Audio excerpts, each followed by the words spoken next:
Хо. Мы замечаем в руне взаимодействие двух разнонаправленных сил – добра и зла.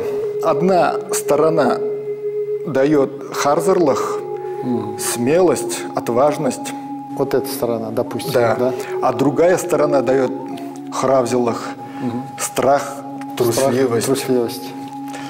Взаимодействие этих рун человека дает жить в мире в согласии с самим собой, побеждая зло в себе, дальше идти с гармонией.